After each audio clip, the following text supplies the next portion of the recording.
Dans l'actualité également, la sortie d'un livre qui va donner du baume au cœur des familles françaises. Il est l'œuvre d'une journaliste américaine. Pour elle, nos principes d'éducation sont les meilleurs du monde occidental, plus exigeants, plus structurants, et notamment parce que nous saurions dire non à nos enfants. Elle distingue 4 piliers, 4 grands principes qui sont appliqués en France. Bonsoir Aldo Naouri, vous êtes l'un des pédiatres les plus réputés, vous nous direz ce que vous en pensez.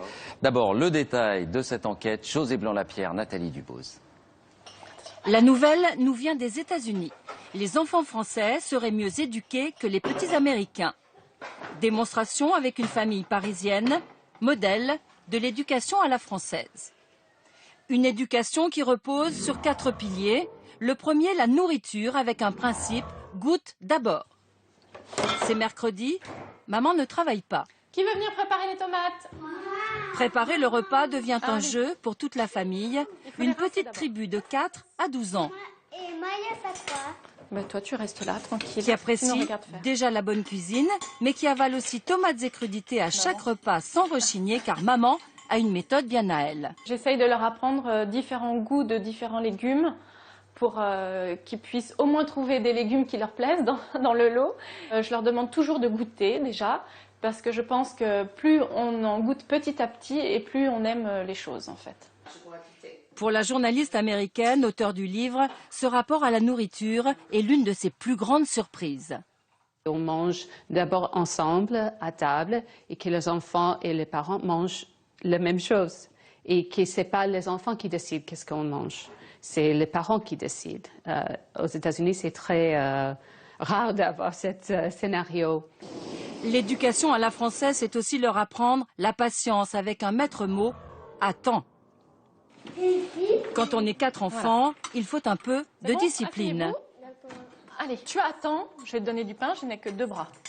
Attends, cette maman le répète à longueur de journée. Pour elle, la patience est une vertu qui leur servira plus tard.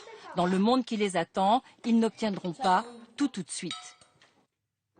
Une bonne éducation, c'est aussi acquérir son autonomie. Et ici, vive la colo. Dans cette maison, même le plus petit de 4 ans joue tout seul dans sa chambre. Crèche, classe verte, camp de scout. Depuis longtemps, ces petits débrouillards ont appris à se prendre en charge. Et à 10 ans, Théophane fait ses premiers pas vers l'indépendance. Et pour que l'éducation à la française soit complète, il faut un cadre.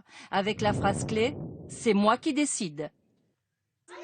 Non, c'est moi qui choisis. C'est moi qui choisis. J'ai décidé le petit. Non, c'est ça ou c'est rien du tout. Voilà, ça c'est très bien. Pour la télé et Internet, pas question de négocier.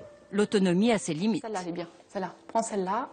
En France, idéalement, vous pensez que c'est bon de dire non sur certaines choses et de ne pas céder et de ne pas négocier, que ça serait mieux pour les enfants.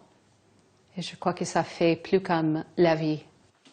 Pamela Druckermann, mère de 3 enfants, convient que tout n'est pas parfait. Mais son livre montre aux Français qu'ils sont peut-être de meilleurs parents qu'ils ne le pensent. Merci d'être avec nous en direct, Aldo Naouri. Alors, il y a de quoi être surpris. On entend souvent que l'autorité est délaissée, que l'éducation n'est plus ce qu'elle était. Est-ce que vous êtes surpris, vous, par les conclusions de cette enquête ? Eh bien, vous appelez enquête le fait que vous ayez trouvé une famille tout à fait assez extraordinaire, je dois dire. Moi-même, j'ai entendu ce qui vient d'être dit et j'applaudis. L'enquête de notre consoeur américaine, pardonnez-moi. L'enquête de notre consoeur américaine, je pense qu'elle est tombée sur des cas assez exceptionnels. Malheureusement, statistiquement parlant, il n'en est pas ainsi. Et s'il n'en est pas ainsi, c'est précisément parce que, de façon tout à fait, pas seulement par hasard, mais par l'effet des feuilletons américains que l'on peut voir, l'éducation américaine a été importée en France. Et moi, en 2008, par exemple, j'ai donné un grand coup de gueule en publiant un livre sur l'éducation en disant que c'était urgent et en donnant exactement les principes que Madame Druckermann a établis, c'est-à-dire qu'il faut dire non, qu'il faut faire ceci, cela. Et si je l'ai fait, c'est précisément parce que il me paraissait extrêmement important de le faire dans la mesure où je voyais une dérive de cette éducation. Donc si je résume votre pensée, en quelque sorte, elle surestime notre modèle d'éducation qui serait effectivement, vous le dites, qui ne serait plus ce qu'il était. Exactement. Sur le plan statistique, elle le surestime. Sur le plan des principes, elle a parfaitement raison. Et c'est comme ça que ça doit être, mais malheureusement, statistiquement parlant, ça n'est pas comme ça. Et les consultations des centres médico-psychopédagogiques sont envahies par des parents qui ne savent plus comment faire avec leurs enfants parce qu'ils ne les ont pas éduqués. Merci Aldo Naouri. Eh bien, on avait une raison d'être fiers. Vous relativisez les choses, mais c'est bien pour cela aussi que nous souhaitions avoir votre commentaire pour avoir un peu de recul par rapport à cette enquête. Merci d'avoir été avec nous.